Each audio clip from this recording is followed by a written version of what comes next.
I can't stand doing homework. I'd much rather do what I want. You know, watch TV, play a game, or go outside. Unfortunately, if I don't obey my parents and get my homework done right when I get home from school, there are consequences that I have to face, like no TV, no video games, no fun. You guys have been there.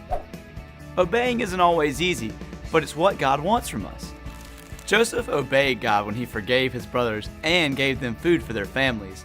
When they had eaten all they had, their father, Jacob, had no other choice but to send his sons back with money for more. Joseph's brothers made the journey to Egypt. As they arrived, Joseph saw them and sent his servant to invite them to come to his house.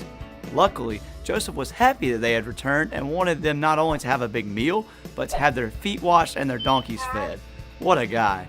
As Joseph went in to see his brothers, they bowed down to him, giving him gifts that they had brought from home. Even though Joseph was their brother, they still didn't recognize him.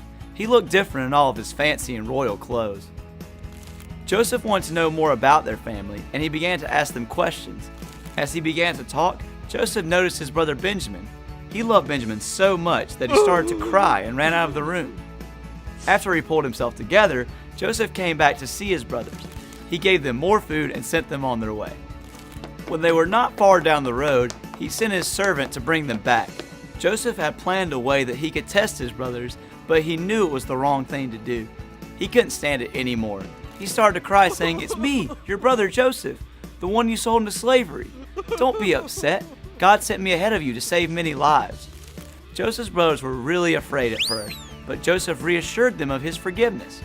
He even invited them to bring all of their families to live with him in Egypt. Joseph's willingness to do what God wanted led to great things for him and his family. When we obey God, we don't always see the good come from it right away, but we do know it's what God wants. Speaking of that, I guess it's time I go knock out the rest of this homework so I can go have fun. See ya.